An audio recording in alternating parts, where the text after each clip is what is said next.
दोस्तों हम फिर से लेकर आ चुके हैं आप लोगों के लिए सुबह की सभी ताज़ा और बड़ी खबरें। एक एक कर आपको सारी खबरों की जानकारी देंगे। आज देश दुनिया में क्या कुछ हो रहा है। दरअसल दोस्तों सबसे पहली जो बिग ब्रेकिंग निकल आ रही है, किसान नेता राकेश टिकैत बोले सरकार ने कुछ मांगे मानी है, कुछ नहीं, सिर्फ चिट्ठियों में बात हो रही है, सरकार सामने आएगी तभी बात होगी। इसके बारे में आपको विस्तार से बताएंगे।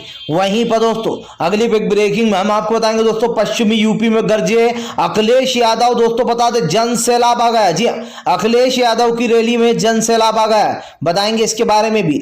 वहीं पर दोस्तों अगली बिग ब्रेकिंग में हम आपको बताएंगे दोस्तों, जी दरअसल आपको बता दें एक बार फिर से भड़के ओवैसी। जी बोले फिलहाल वसीम रिजवी एक शैतान है और शैतान का नाम नहीं लिया जाता। इसके बारे में भी आपको विस्तार से बताएंगे। वहीं पर दोस्तों कॉमेडियन मुनव्वर फारूकी को फिर से अंधभक्तों ने किया ट्रोल। गुरुग्राम में जो उनका कार्यक्रम होने वाला था उसको भी अब रद्द करवाया। इसके बारे में भी आपको विस्तार से बताएंगे। वहीं पर दोस्तों राहुल गांधी का केंद्र सरकार पर बड़ा हमला। बोले नागालैंड लहूलुहान हो रहा है, लेकिन प्रधानमंत्री को रैलियों की पड़ी है। इसके बारे में भी आपको विस्तार से बताएंगे। वहीं पर दोस्तों अगली बिग ब्रेकिंग में हम आपको बताएंगे दोस्तों, जी संसद में फिर से एक बार भयंकर हंगामा। राज्यसभा और लोकसभा में फिर से एक बार 12 निलंबित सदस्यों का उठा मुद्दा। इसके बारे में भी आपको विस्तार से बताएंगे। वहीं पर दोस्तों जी हाँ आपको बताता चलूं दोस्तों, पुलिस वाले की, जी हाँ सीओ की धमकी। जी हाँ किसानों को धमकी, बोले फिलहाल समझ जाओ तुम लोग जानवरों की तरह काम कर रहे हो। इसके बारे में भी बताएंगे कि आखिर लखीमपुर बलिया का ये जो सीईओ है ये किस तरीके से किसानों से बात कर रहा था। इसके बारे में भी आपको विस्तार से बताएंगे।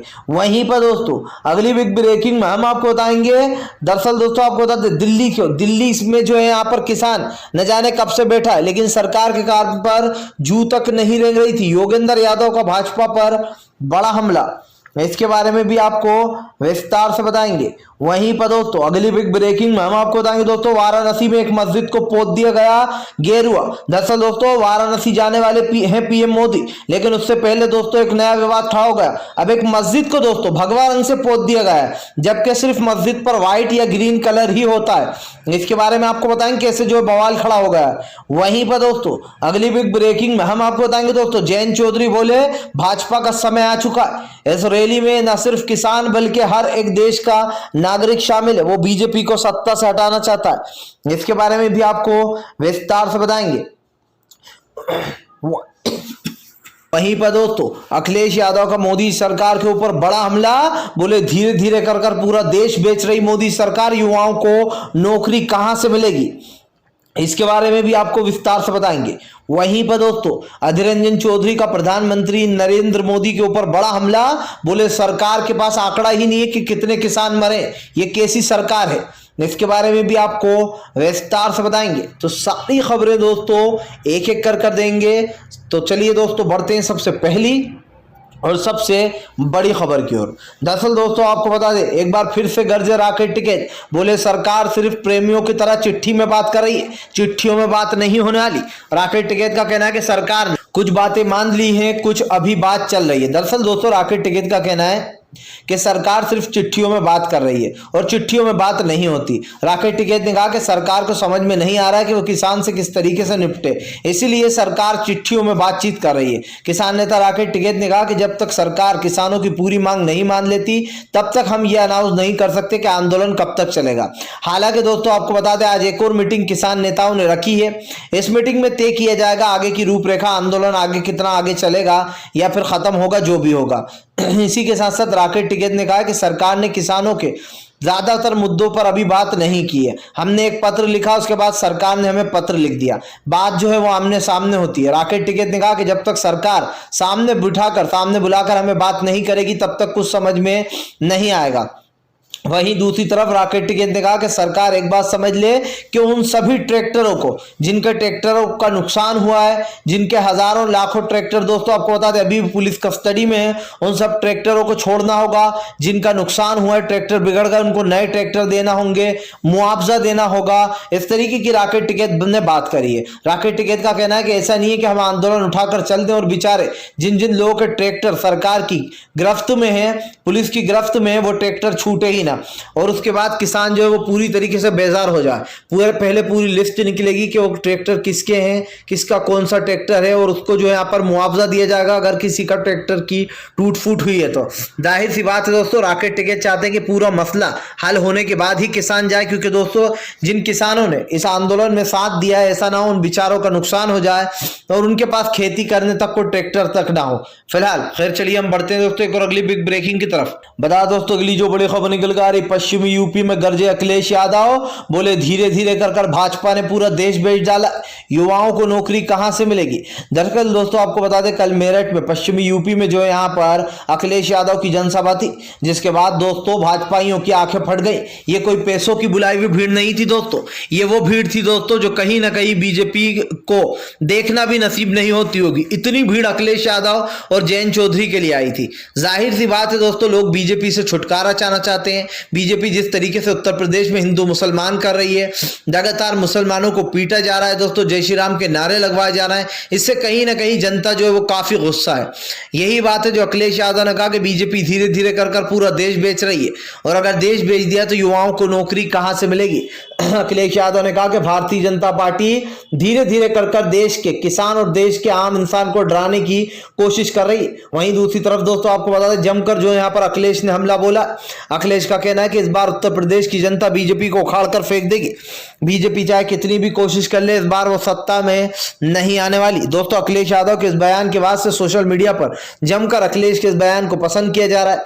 वहीं बात की जाए अगर बीजेपी की, तो बीजेपी एक एक कर दोस्तों अपनी साख सख्ता खोती चली जा रही है। जाहिर सी बात है दोस्तों, देश का किसान और देश का आम जनता को काफी गुस्सा हो रहा है, लेकिन फिलहाल जो अभी इस देश में हो रहा है वो भी हमारे सामने है। बीजेपी ने कई बार ये कोशिश की है कि वो देश की जनता को डरा धमका ले, लेकिन दोस्तों देश का किसान और देश की जनता दोनों ही डरती नहीं है। और यही कारण है जो अखिलेश ने कहा कि इस बार बीजेपी का उत्तर प्रदेश से सफाया होने वाला है, क्योंकि इस बार बीजेपी को जगह नहीं मिलेगी। जाहिर सी बात है। फिलहाल खैर चलिए हम बढ़ते हैं दोस्तों एक और अगली बिग ब्रेकिंग की तरफ। बता दोस्तों अगली जो बड़ी खबर निकल कर आ रही है, असदुद्दीन ओवैसी का रिजवी पर बड़ा हमला, बोले शैतान का नाम नहीं लिया जाता, जी मुंह भी नापाक हो जाता है। दरअसल दोस्तों असदुद्दीन ओवैसी का कहना है कि फिलहाल वसीम रिजवी जो है वो लोगों के कहने पर जहर उगल्ला, इसको इस्लाम से बाहर निकाल दिया गया।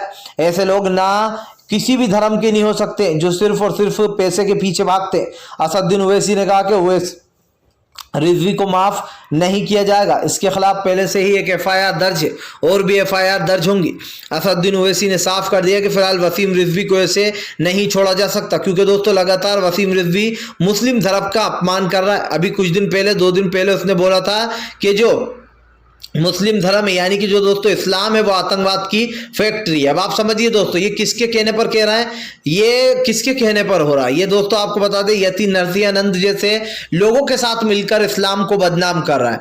जाहिर सी बात है कि पैसे खाकर बैठा हुआ है और दोस्तों इस्लाम को बर्बाद करने में लगा हुआ है। इन जैसे लोग दोस्तों न दीन के होते हैं न ईमान के। फिलहाल खैर चलिए हम बढ़ते हैं दोस्तों एक और अगली बिग ब्रेकिंग की तरफ।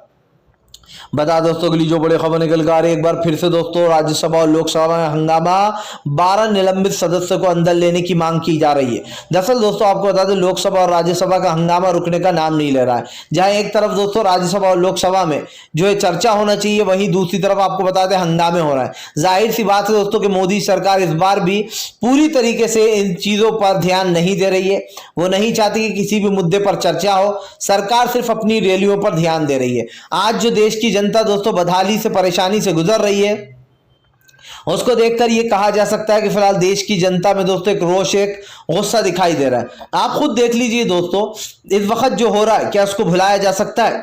कई बार दोस्तों हमने ये देखा है कि फिलहाल राज्यसभा और लोकसभा में जब भी विपक्ष मुद्दे उठाने की कोशिश करता है तो प्रधानमंत्री नरेंद्र मोदी और बीजेपी बैकफुट पर चली जाती है, यानी कि किसी सवाल का जवाब नहीं देना है। अब दोस्तों 12 सदस्यों को अभी भी निलंबित ही रखा हुआ है। जाहिर सी बात है कि उसको लेकर हंगामा हुआ है और राज्यसभा में बोला गया कि पहले उन निलंबित सदस्यों को माफी मांगना होगी, लेकिन निलंबित सदस्य माफी मांगने को तैयार नहीं है और यह गलत भी नहीं है। अगर देखा जाए दोस्तों तो वो लोग गलत नहीं है, लेकिन बीजेपी क्या कर रही है कि अपना फायदा देखने के लिए उन लोगों को टारगेट करने में लग गई है और यही हो रहा है। आप देख लीजिए दोस्तों, लगभग 80% जो शीतकालीन सत्र है वो खत्म हो गया है, और बड़े मुद्दे जो उठना थे, चाहे वो पेट्रोल का मुद्दा हो, महंगाई का मुद्दा हो दोस्तों, या फिर किसानों का मुद्दा हो, वो मुद्दे तक नहीं उठाया जा रहा। क्यों? क्योंकि विपक्ष जैसे ही बोलता है मोदी सरकार उनको बाहर करवा देती है। यानी कि अब लोकतंत्र पूरी तरीके से खत्म हो चुका है। चाहे वो राज्यसभा हो, लोकसभा हो, कहीं पर भी हंगामा नहीं करने दिया जा रहा है, बातचीत नहीं बोलने दी जा रही अपनी। तो इससे ये साबित होता है कि बीजेपी पूरी तरीके से फेल हो चुकी है फिलहाल। खैर चलिए हम बढ़ते हैं दोस्तों एक और अगली बिग ब्रेकिंग की तरफ। बता दोस्तों अगली जो बड़ी खबर निकल कर आ रही। जी हाँ, दरअसल दोस्तों आपको बता दें किसानों को सीओ ने दी धमकी, हो गया वीडियो वायरल। दरअसल दोस्तों पुलिस वाले किस तरीके से किसानों को धमकियां देते हैं और किस तरीके से उनको डराते हैं, ये आज आपको पता चल जाएगा। आपको बता दोस्तों सोशल मीडिया पर एक वीडियो तेजी से वायरल हो रहा है, रिकॉर्डिंग, जिसमें दोस्तों आपको बता दें बलिया का, जी हाँ, लखीमपुर बलिया का जो सीओ है दोस्तों, वो किसानों को जानवर बोलता हुआ नजर आ रहा है। इन महाशय का नाम भी सुन लीजिए दोस्तों। इनका नाम मैं आपको बता दूं, इनका नाम है अभय प्रताप मल। अभय प्रताप मल जो है दोस्तों वो आपको बता दें बलिया के सीओ है। जी हाँ, लखीमपुरी घटना जहां पर हुई थी दोस्तों, ये वहीं बलिया के जो है सीओ है, और ये किसानों को धमकी दे रहे हैं। दरअसल इन्होंने किसान नेता को कॉल किया। किसान नेता को कॉल करने के बाद ये बोलते हैं, महाशय कि आखिर तुम लोग करना क्या चाहते हो? तुम लोग चक्का जाम कर रहे हो। चक्का जाम का मतलब समझते हो? अगर कुछ भी हो गया तो सारा इल्जाम तुम्हारे ऊपर आएगा। तुम लोग जानवरों की तरह हो, जानवरों की तरह हरकतें कर रहा हो, तुम जानवर हो। अब आप समझिए दोस्तों, किसान को ये जानवर बता रहा है। दरअसल दोस्तों पूरा मामला है शुगर मिल को लेकर। जो शुगर मिल का जो भुगतान है वो अभी तक नहीं हुआ है, उसको लेकर किसान जो है यहाँ पर जमकर हल्ला बोल रहे हैं। जाहिर सी बात है दोस्तों कि किसान को अगर उसका पैसा नहीं मिलेगा तो किसान जो है धरना तो देगा। लेकिन साहब, जी हाँ, लखीमपुरी बलिया के जो सीओ हैं, जिनका नाम है अभय प्रताप मल, ये किसानों को साफ साफ धमकी दे रहे थे, जिसके बाद इनका वीडियो और ऑडियो सोशल मीडिया पर वायरल हो गया और लोगों ने कहा कि ये है इनका असली चेहरा। इस तरीके से किसानों को धमकाते हैं, डराते हैं, और फिर जो उनको फंसाने की धमकी भी दे डालते हैं। अब आप समझिए दोस्तों, देश का लोकतंत्र किधर जा रहा है। क्या आपको दिखाई दे रहा है कि हमारे देश में अब लोकतंत्र बचा है? नहीं दिखाई दे रहा होगा दोस्तों। लोकतंत्र होगा तो पता चलेगा ना फिलहाल। खैर चलिए हम बढ़ते हैं दोस्तों एक और अगली बिग ब्रेकिंग की तरफ। बता दोस्तों अगली जो बड़ी खबर निकल कर आ रही है। दरअसल दोस्तों आपको बता दें एक बार फिर से अधीर रंजन चौधरी का भाजपा पर बड़ा हमला।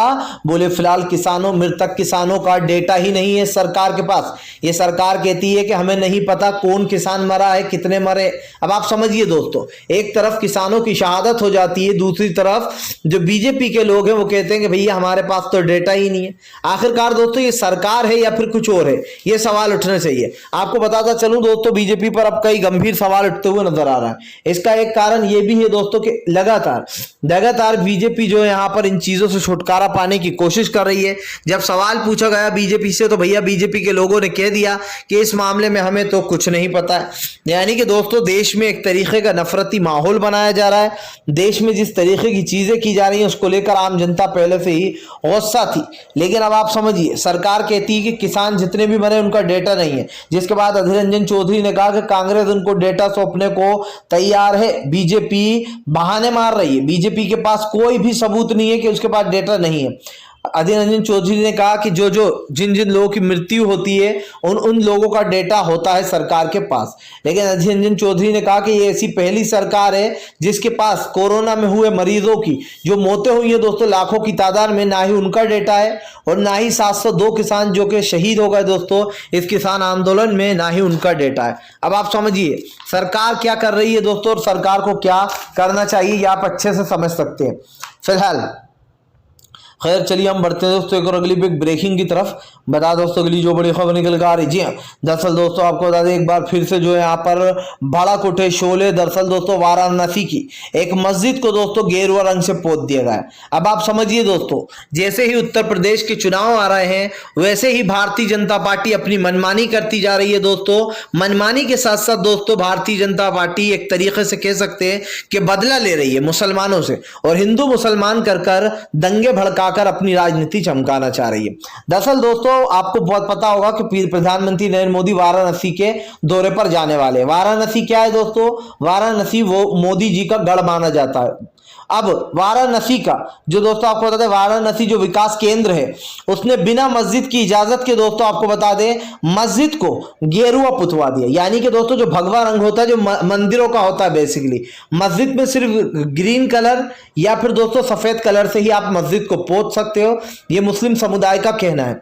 अब दोस्तों बवाल कहां खड़ा हो जाता है कि यहां पर वाराणसी विकास केंद्र है उसने बिना इजाजत के, यानी कि जो सरकारी केंद्र उसने बिना किसी इजाजत के मस्जिद को भी गेरुआ रंग से पुतवा दिया, जिसके बाद मुसलमान समुदाय जो है वो भड़क गया है। उनका कहना है कि फिलहाल ये मोदी की तानाशाही चल रही है कि तानाशाही चलते हुए मस्जिद को गेरुआ पोत दिया गया।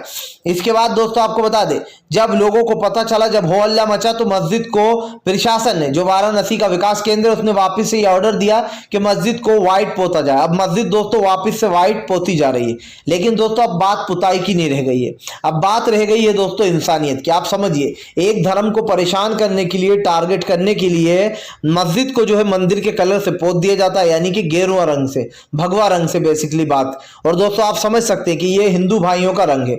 हर धर्म का दोस्तों अपना अलग एक तरीका होता है, अलग तरीका होता है दोस्तों, और अलग धर्म होता है तो चीजें भी अलग होती हैं। लेकिन दोस्तों जिस तरीके से मस्जिद पर मंदिर का रंग पोत दिया गया गेरुआ कलर, इससे ये साबित होता है कि बीजेपी दंगे भड़काने के लिए कुछ भी करेगी। उसको चैन नहीं मिल रहा है, उसको दिखाई दे रहा है कि अखिलेश उत्तर प्रदेश में चुनाव जीतते हुए नजर आ रहा है, और अगर इससे पहले एक दंगा करा दिया जाए तो मजा आ जाएगा, फिर सारे वोट हमारी तरफ आ जाएंगे। और यही कारण है दोस्तों जो बीजेपी कोई भी मौका नहीं छोड़ रही है। आप समझिए दोस्तों, इतनी बड़ी गलती कैसे हो सकती है? क्या प्रशासन इतना बेवकूफ है कि उसे ये तक नहीं पता कि मस्जिद जो है वो व्हाइट कलर से पुती हुई होती है और मस्जिद को गेरुआ रंग से पोत दिया गया? फिलहाल खैर चलिए हम बढ़ते हैं दोस्तों एक और अगली बिग ब्रेकिंग की तरफ। बता दोस्तों अगली जो बड़ी खबर निकल कर आ रही, मुनव्वर फारूकी का दोस्तों एक बार फिर से रद्द हुआ शो। जी हाँ दोस्तों, अंधभक्त नहीं छोड़ रहा है पीछा। दरअसल दोस्तों आपको बता दें, मुनव्वर फारूकी का जो है यहाँ पर फिर से एक बार शो होने वाला था, बताया जा रहा है दोस्तों। आपको बता दें मुनव्वर फारूकी के शो को लेकर फिर से एक बार रोक लग गई। दरअसल दोस्तों गुरुग्राम में ये शो होने वाला था, और इसके जो है यहाँ पर बताया जा रहा है कि फिर से मुनव्वर फारूकी को धमकी मिलना शुरू हो गई है। आपको बताता चलूं दोस्तों, जहां जहां मुनव्वर फारूकी के शो हो रहा है वहां वहां अंधभक्त जाकर इस शो को बंद कराने की धमकी दे रहे हैं। जाहिर सी बात है दोस्तों कि मुनव्वर फारूकी को लोग काफी पसंद करते हैं, उनकी स्टैंड अप कॉमेडी को काफी पसंद किया जाता है, लेकिन जिस तरीके से बीजेपी लगातार टारगेट कर रही है दोस्तों, इससे साफ दिखाई देता है कि फिलहाल बीजेपी एक एक कर लोगों में नफरत फैलाने का काम कर रही है। और बार बार मुनव्वर फारूकी हो चाहे कुणाल कामरा हो दोस्तों, जितने भी स्टेडियम कॉमेडियन हैं उनको डराया धमकाया जा रहा है, उनको धमकियां दी जा रही है कि अगर तुमने शो करा तो ये करेंगे, बंद करा देंगे। तो ऐसे लोगों से दोस्तों कहीं ना कहीं निपटने के लिए पुलिस प्रशासन होना ही चाहिए। फिलहाल खैर चलिए हम बढ़ते हैं दोस्तों एक और अगली बिग ब्रेकिंग की तरफ। बता दोस्तों अगली जो बड़ी खबर निकल कर आ रही, जी दरअसल दोस्तों आपको बता दें अगली जो बिग ब्रेकिंग निकल कर आ रही है, जयंत चौधरी का भारतीय जनता पार्टी के ऊपर बड़ा हमला। बोले बीजेपी चुनाव हार रही है इसलिए बौखला रही है। दरअसल दोस्तों जयंत चौधरी का कहना है कि ये हुंकार हमारी नहीं, ये हुंकार उत्तर प्रदेश की जनता और उत्तर प्रदेश के किसान की। दरअसल दोस्तों आपको बताते हैं अखिलेश यादव की उत्तर पूर्वी में जो कल महासभा हुई है उसमें अखिलेश यादव की रैली में जमकर किसानों ने आगमन किया, किसानों ने भी सपोर्ट किया है। और दोस्तों जो युवा है, जो आम जनता है, वो अखिलेश की रैली में जमकर पहुंची है। जाहिर सी बात है दोस्तों, साफ दिखाई दे रहा है कि अखिलेश यादव को पूर्ण तरीके से बहुमत मिलती हुई नजर आ रही है। बीजेपी दोस्तों जिस तरीके से लगातार चुनाव में हार महसूस कर रही है, उसको डर लग रहा है कि कहीं उत्तर प्रदेश में हमारा सुपड़ा साफ ना हो जाए। और यही कारण है दोस्तों जो बीजेपी की निगाहें उत्तर प्रदेश पर टिकी हुई हैं। जरूरी नहीं दोस्तों कि हर चीज जो है यहाँ पर आप अपने नजरिए से ही देखो। बीजेपी को जो लगता है कि उसका नजरिया बिल्कुल सही है, एनआरसी लाई गई बीजेपी को लगता है सही है, कृषि कानून लाया गया बीजेपी को लगता है सही है, लेकिन बाद में क्या होता है, इनका ही उल्लूचित हो जाता है। आपको बता दूं दोस्तों, उत्तर प्रदेश का ज्यादातर इंसान इस वक्त समाजवादी पार्टी के साथ जाना बेहतर समझ रहा है। इसके दो रीजन है दोस्तों। पहला तो यह कि बीजेपी सिर्फ और सिर्फ अपनी सुनती है, तानाशाही करती है। आप देख लीजिए उत्तर प्रदेश में सबसे ज्यादा मुसलमानों के ऊपर दोस्तों मुकदमे दर्ज कर रखे, और ऐसे वैसे मुकदमे नहीं दोस्तों, झूठे मुकदमे दर्ज कर रखे। आप देख लीजिए उत्तर प्रदेश में महिला बिल्कुल भी सुरक्षित नहीं है, महिला रात को अकेली तक नहीं निकल सकती। और सबसे बड़ी बात कि उत्तर प्रदेश में एक तरीके का दोस्तों गुंडा राज बन गया है, जहां पर पुलिस खुद गुंडागर्दी करती है, लोगों की हत्या हो जाती है पुलिस कस्टडी में और पुलिस हाथ खड़े कर देती है। किस तरीके से दोस्तों अभी मामले गरमाया था, किस तरीके से बीजेपी ने लगातार ये साबित किया है कि उत्तर प्रदेश की पुलिस नाकाम हो रही है दोस्तों।